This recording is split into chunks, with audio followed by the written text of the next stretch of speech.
lá em Sofonias.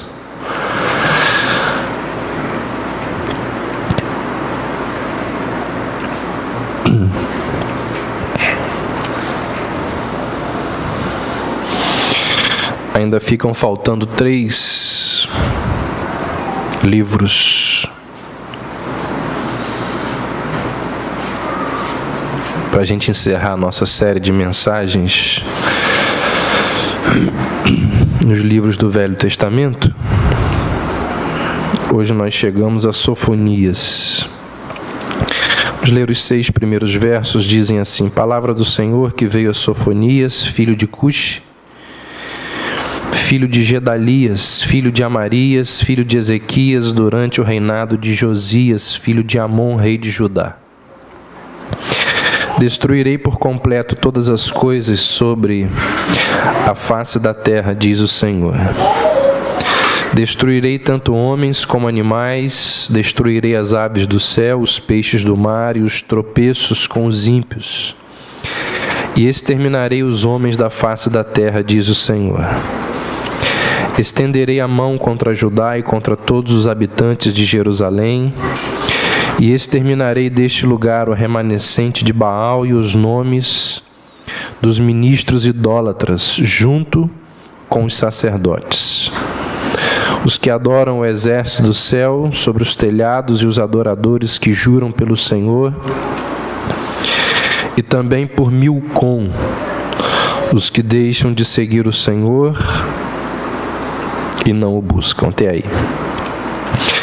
O nome Sofonias significa o Senhor protege, o que sugere que ele nasceu numa família temente a Deus e, quem sabe, um lar que presenciou o livramento de Deus diante de tribulações e perigos. Daí esse nome, o Senhor protege. Pelo texto que a gente acabou de ler, percebe-se que Sofonias ele faz questão de mostrar que ele é da linhagem de Ezequias. Ezequias foi um rei em Israel, ou seja, Sofonias é alguém da classe alta, é alguém que possui sangue real. O texto também diz que Sofonias foi profeta de Judá no reino do sul até o reinado de Josias. A história mostra que Josias reinou até o ano 609 a.C. E aí, ao tentar localizar a data de Sofonias, os estudiosos lembram de 2 coisas importantes. Primeiro, Sofonias ele não cita a queda de Nínive. Nínive é a capital do Império Assírio, que a gente mencionou aqui várias vezes. Historicamente, está provado que Nínive caiu no ano 612 a.C. Sofonias não cita isso. E Sofonias também, pela maneira como ele descreve a nação de Judá, tudo indica que a reforma religiosa implantada pelo rei Josias, uma reforma famosíssima que aconteceu no ano 628 a.C., também não tinha acontecido. Ou seja, esses 2 acontecimentos, ou essas 2 informações, nos mostram que Sofonias deve ter escrito, deve ter profetizado ali por volta do ano 630 a.C. E esse momento foi um momento assim extremamente dramático para a nação de Israel. Por quê? Israel vinha de 50 anos, 5 décadas de um rei perverso e muito mal chamado Manassés. Um camarada que trouxe muita idolatria para a nação de Israel. Manassés morre, entra no lugar dele o filho, um camarada chamado Amon, fica 6 anos, e 6 anos também de muita idolatria, muita perversidade, muita impiedade. Então, 56 anos, quase 6 décadas, não é mole. Então é nesse contexto de quase 60 anos de muita idolatria, de muita perversidade, de muita iniquidade, que Sofonias é levantado por Deus e aparece dizendo o seguinte: olha, Deus é soberano, Deus controla todas as coisas, esse Deus que é soberano e controla todas as coisas requer adoração exclusiva. Substituir esse Deus por qualquer outra coisa constitui-se idolatria. O dia do Senhor, aquilo que nós vimos há pouco na EBD, esse dia vai chegar com grande ira, com grande derramamento de sangue. Judá e Jerusalém e o mundo inteiro que é perverso, idólatra e ímpio vai conhecer esse dia do Senhor, e nenhuma forma terrena, de riqueza terrena, nem prata e nem ouro poderá livrar o povo do julgamento de Deus. Então, é nesse contexto que Sofonias aparece dizendo essas coisas. Olha aí o que diz o verso, a partir do verso 14 do capítulo 1. O grande dia do Senhor está próximo e virá depressa. Atenção! O dia do Senhor é amargo, até o homem poderoso clamará. É dia de indignação, dia de tribulação e de angústia, dia de tumulto e de destruição, dia de trevas e de escuridão, dia de nuvens e de negridão, dia de trombeta e gritos de guerra contra as cidades fortificadas e contra as torres altas. Afligirei os homens e eles andarão como cegos, porque pecaram contra o Senhor. Seu sangue se derramará como pó e sua carne como esterco, nem a sua prata nem o seu ouro poderá livrá-los no dia da indignação do Senhor. Mas toda a terra será devorada pelo fogo do seu zelo, porque certamente fará uma destruição total e repentina de todos os moradores da terra. Até aí. Sofonias está lembrando o seguinte: olha, na medida que nós não tributamos a Deus adoração exclusiva, o juízo vem. Deus não fica quieto diante das falsas expressões de religiosidade. A santidade de Deus não pode fazer vistas grossas. Deus, ele não fica quieto diante da degeneração da espiritualidade. Então, basicamente, é isso que o livro de Sofonias nos mostra. Vamos ver aqui algumas características da profecia dele e fazer as aplicações. Primeiro, Sofonias, ele foi o primeiro daqueles profetas que trataram e lidaram com a questão dos caldeus, ou seja, dos babilônicos. Talvez você não saiba disso, talvez você lembre e saiba que gente mais famosa, lá os profetas maiores, como Daniel, Ezequiel e até Jeremias, trataram com os babilônicos. Mas o primeiro a tratar com os babilônicos foi Sofonias. Segundo, quem lê o livro de Sofonias percebe que a mensagem de Sofonias não é muito agradável, não. Não é lá música para os nossos ouvidos. A palavra de Sofonias é de julgamento, tem uma entonação bem severa, assim como Amós, que veio antes dele. O estilo de Sofonias é de confrontar o pecador. Ele coloca ali em destaque os males do povo, ele fala mesmo. Se está tendo problema no meio do povo, ele levanta, dá nome aos bois. E logo depois de falar do pecado, ele diz que o juízo de Deus vai vir com força. E olha que interessante, ao contrário de Jeremias, ele é um camarada que não prega com lágrima nos olhos. Não há em Sofonias qualquer assim palavra mais adocicada, mais digamos assim, uma compaixão, aquele sentimento. Ele é bem severo naquilo que ele diz.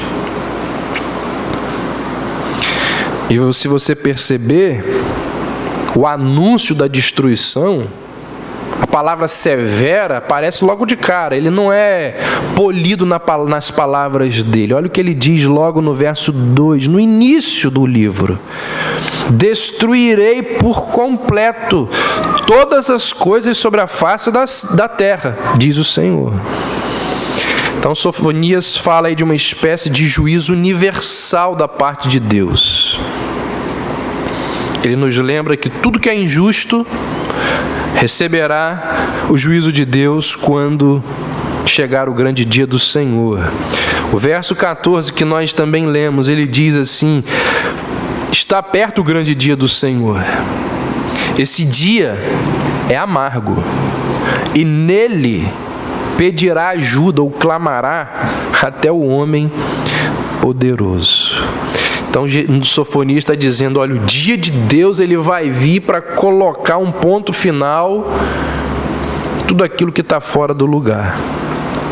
Por isso que o livro de Sofonias normalmente ele é dividido da seguinte forma: capítulo 1 fala da ira de Deus sendo derramada sobre Judá, o capítulo 2 fala da ira de Deus sendo derramada sobre as nações, e o capítulo 3 fala do juízo de Deus sobre Jerusalém.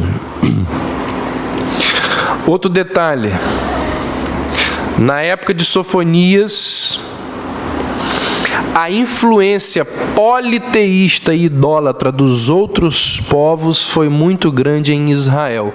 Dá uma olhadinha aí no verso 5. Sofonias diz assim: os que adoram o exército do céu sobre os telhados, e os adoradores que juram pelo Senhor e também por Milcom. Percebeu aí? Os que adoram o exército do céu, pessoas que adoravam os astros. Ou seja, nos dias de Sofonias já existiam pessoas em Judá que adoravam as estrelas.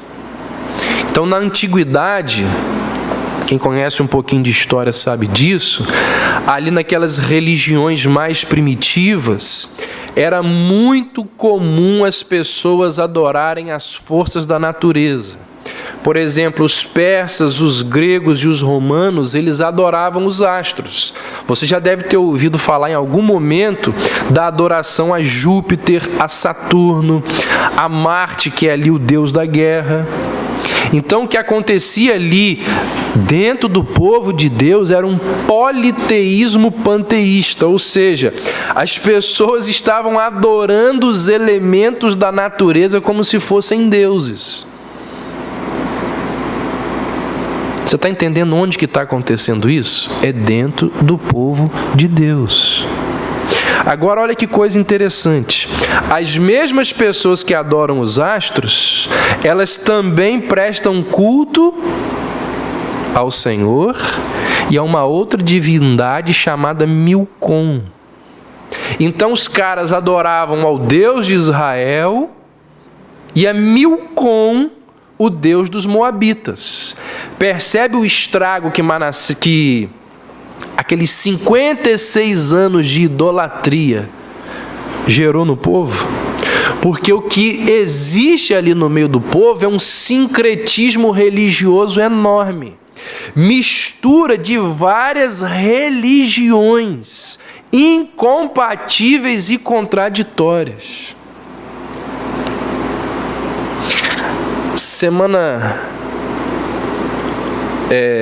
Agora, no dia 25, quando nós fomos ali no Manuel Cartucho visitar umas pessoas, tinha uma pessoa lá que falou assim comigo: olha, aqui vem gente espírita, vem gente da Universal, vem gente... Aí começou a falar uma lista lá de 1000 religiões que iam lá. Vocês agora estão vindo aqui, que bom. O importante é que o Deus é o mesmo. Eu falei: não, senhora. Não, senhora. O meu Deus não é igual desse povo aí, não. O povo pensa isso. Não me coloca junto com eles, não. O meu Deus é diferente deles. Eu falei para ela. Então, o que existia ali, sincretismo religioso. O quê? Mistura de religião incompatível. Uma coisa não bate com a outra. Se o Deus de Israel, ele diz que ele é o único Deus e exige adoração exclusiva, como que pode o povo adorar o Deus de Israel e ao mesmo tempo adorar os astros e o Deus dos moabitas? O que acontecia ali? Politeísmo. Se você se lembrar, o politeísmo foi algo que chocou profundamente o apóstolo Paulo. Paulo, quando chega para discursar em Atenas, ele fica chocado com aquela quantidade de deuses que ele vê ali. E ele diz que o politeísmo era tão intenso no meio daquela cultura que existia um altar para um Deus que eles supostamente eles diziam assim: olha, quem sabe exista um Deus que a gente não conhece. Então vamos levantar, erigir um altar para esse Deus aqui. Por quê? Porque eles tinham um medo enorme de desagradar a qualquer um Deus. Então vamos levantar um aqui, ó, por via das dúvidas, levanta aí. Certamente que essa não é uma realidade apenas dos dias de Sofonias e de Paulo. Como acabei de mencionar, nos dias de hoje ainda existe esse politeísmo, esse sincretismo religioso. O livro de Sofonias, quem continua lendo, percebe que o politeísmo não era o único problema que existia ali. Quem lê o que Sofonias escreve, percebe que também existia ali na época um negócio chamado de misticismo. Misticismo é a capacidade que o ser humano tem de atribuir poderes a objetos. Poder espiritual a objetos.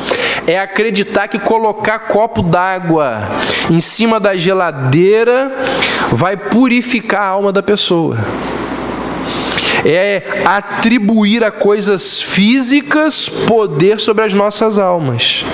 Isso é misticismo. Então ali tinha politeísmo, misticismo e muita apostasia natural.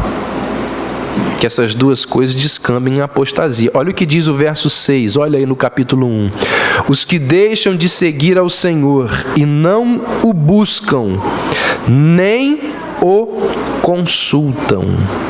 Então houve um tempo em que essas pessoas serviram ao Senhor e agora elas estão abandonando ao Senhor. Qual é um exemplo clássico de apostasia na Bíblia? Demas. Paulo diz assim, olha, Demas, tendo amado o mundo, ele me abandonou. Então parece que num determinado momento lá do relacionamento de Paulo e Demas, o mundo exerceu um fascínio tão grande sobre Demas que ele abandonou a Paulo e os caminhos do Senhor. Mais cedo na EBD, quando estávamos estudando o livro de Tessalonicenses, nós vimos. Paulo diz lá em 2 Tessalonicenses 2, o seguinte: ninguém vos engane, de modo algum, pois isso não acontecerá sem que primeiro venha a apostasia e seja revelado o homem do pecado, o filho da perdição. Paulo nos lembra que antes da volta de Cristo existirá muita apostasia. E apostasia, gente, pode acontecer abertamente, veladamente ou de forma sutil. Não pensem vocês que apostasia é só ou acontece apenas com aquelas pessoas que são abertamente, declaradamente apóstatas. Gente que abandona o reino de Deus, gente que sai da igreja, cheio de crítica da igreja. Não pense isso. Tem gente dentro da igreja que é apóstata. Cinicamente apóstata. é membro de igreja, professa fazer parte do reino de Deus, mas a sua vida é uma vida de apóstata. A vida não condiz com aquilo que a pessoa afirma crer. Ele é um apóstata. Na prática, ele apostatou. Ela apostatou. Abandonar a fé, apostasia. Abandonou aquilo que um dia afirmou crer.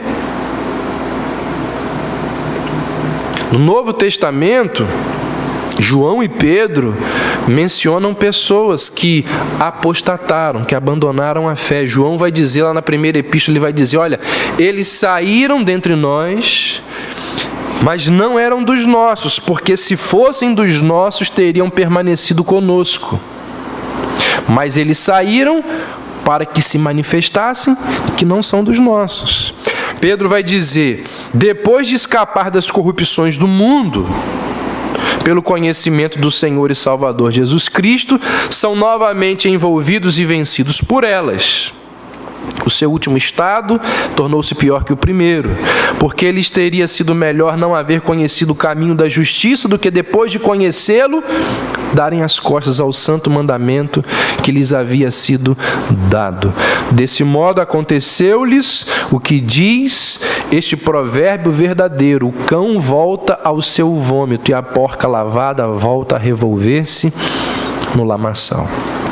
Então preste atenção: politeísmo, sincretismo, misticismo, apostasia e ateísmo. Olha o que diz o verso 6 do capítulo 1.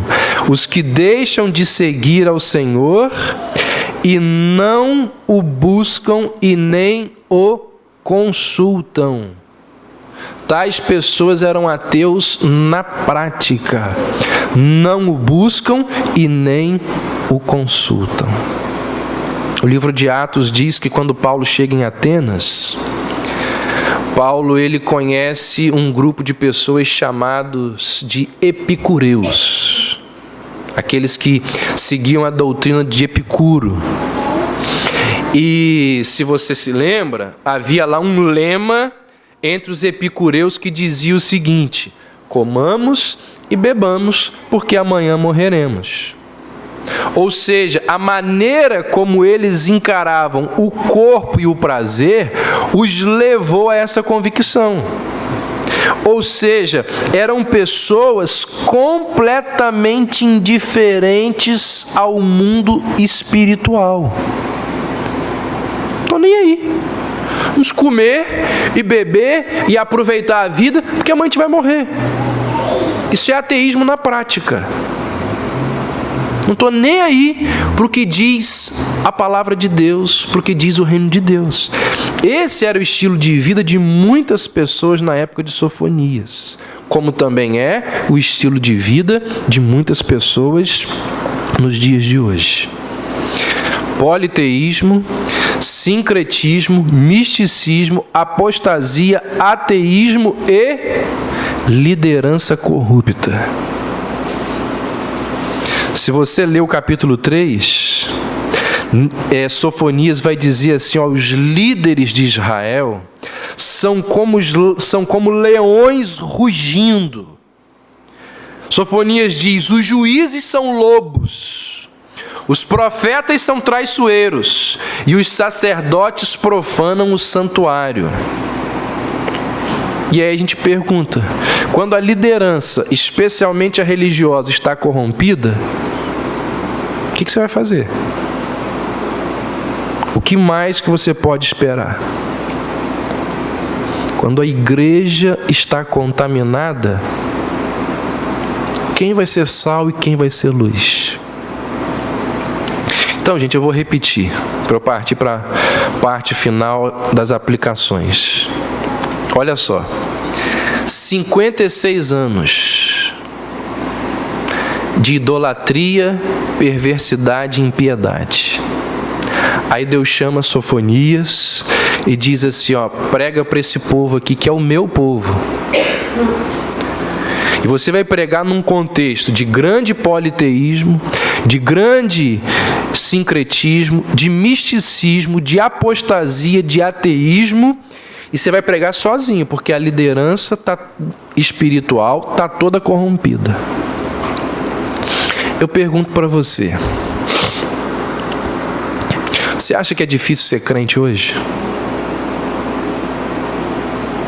Meu Deus do céu, é muito difícil ser crente nos dias de hoje. Educar filho nos dias de hoje, que coisa terrível que é. Você acha que é barra pesada manter-se íntegro e fiel a Deus na nossa geração? É porque você não viveu na época de Sofonias. Quem estuda a história percebe claramente que não existe essa história de nunca foi tão difícil ser crente como nos dias de hoje. Pergunta lá a Bonhoeffer se era fácil ser crente na época da Alemanha nazista.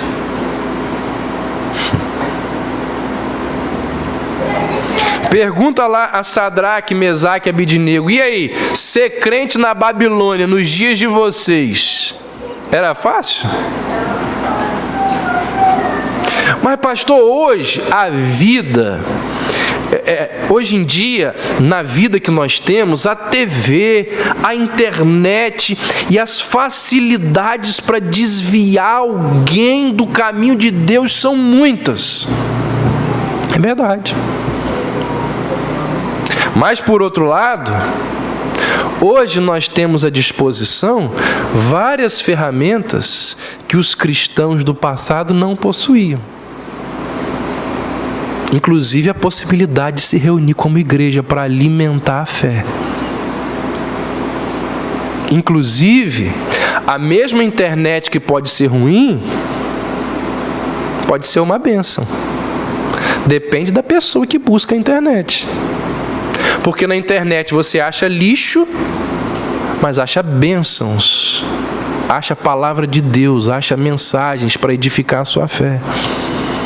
A mesma televisão que pode atrapalhar, pode educar. Se existem facilidades para desviar, também existem facilidades para educar e abençoar. Então, gente, não perpetua o discurso de que hoje é muito mais difícil do que foi há 50, há 40, há 200. Cada geração tem os seus desafios, os seus problemas, os seus dilemas. Não tem como comparar. Até porque nós só conhecemos de verdade as realidades do presente.